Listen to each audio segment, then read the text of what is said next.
Salve família! E aí, vocês estão da hora? Vamos aí trocar mais uma ideia sobre filosofia, certo? Dessa vez nós vai conversar sobre, mano, um conceito que com certeza vocês já viram em alguma treta de Facebook.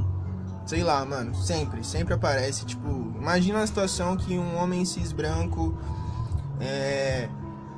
compartilha alguma coisa tentando criticar o aborto, tá ligado? Falando, a mulher não deveria fazer isso, blá blá blá. E aí chega uma penca de mina nos comentários e fala, mano, você não pode falar sobre isso, esse não é o seu lugar de fala. Mano, você não pode, sei lá, imagina ainda que esse homem cis branco faça um post. Mano, tem vários assim, tá ligado? Os caras fazem post tentando definir o que é o racismo, tentando falar, sei lá, explicando o que é o racismo, falando que o racismo não existe, alguma coisa assim.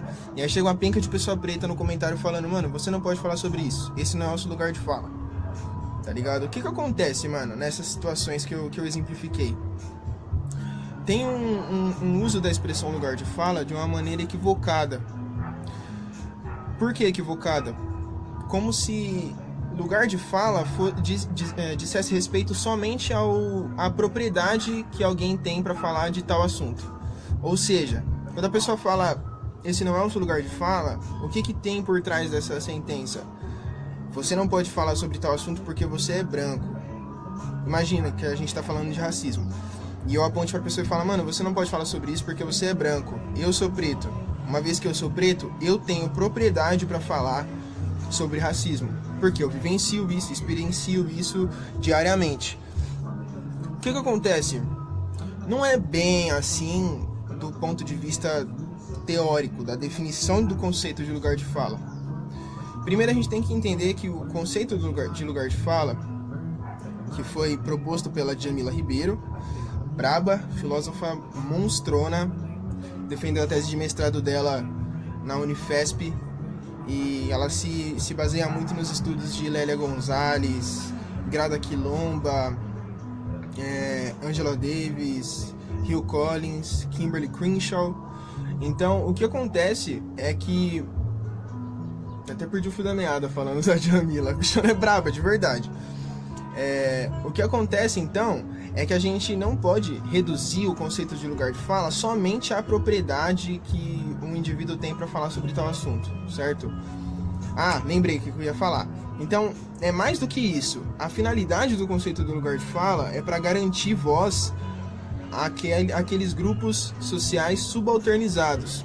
O que eu tô querendo dizer com grupos subalternizados? Para ficar mais fácil de exemplificar, eu vou dizer sobre a história da filosofia, porque é a área que eu tenho mais familiaridade. Se a gente analisar o cânone da história da filosofia, é quase que difícil a gente achar, tipo naqueles sei lá, aqueles manuais grandões, assim, de história da filosofia, tá ligado? Que aparecem vários resumos de vários filósofos. Em vários desses, se a gente procurar, eu acho muito difícil achar uma filósofa. Mais do que isso, eu acho muito difícil achar uma filósofa preta. Mais do que isso, imagina achar uma filósofa preta trans. Percebe então o que acontece? Acontece que não é que esses grupos subalternizados não produziram filosofia. Acontece que eles não foram escutados. A gente não deu a devida atenção para ver o que essas mulheres pretas ao longo da história da filosofia estavam falando, ou que essas mulheres brancas ao longo da história da filosofia estavam falando, certo? Então, a finalidade última do conceito de lugar de fala é essa, de garantir legitimidade dessas vozes de grupos subalternizados para que não seja possível alguém falar por elas. Então, o que acontece? Isso me leva à definição. O que não pode acontecer é nesse exemplo que eu dei do indivíduo branco falando sobre racismo, o que ele não pode fazer é falar de racismo por mim, certo?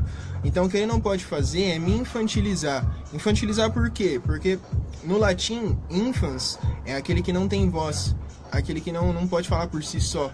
Então o que acontece? Por exemplo, a criança, quando ela está na infância, ela não tem a capacidade de falar por si própria o que ela quer, o que ela deseja. Então é preciso que alguém fale por ela. Os pais. Então os pais se encarregam de meio que serem os porta-vozes, não, aliás, mais que porta-vozes, eles não só portam a voz da criança, porque a criança não tem voz, ela não tem capacidade para falar e para expressar seus desejos. Então, o adulto fala pela criança, certo? Com certeza você já teve uma situação, sei lá, você tem 7 anos e vai para uma festa de um amigo do seu pai, e aí um amigo do seu pai fica meio... aliás, um amigo do seu pai não, você fica meio tímido com o amigo do seu pai, e aí você não sabe muito bem como pedir as coisas, e aí o seu pai vai e pede para você. Então esse é o ponto central. O que não pode acontecer é, por exemplo, um homem cis branco falar pelas mulheres trans pretas. Isso não pode acontecer, certo?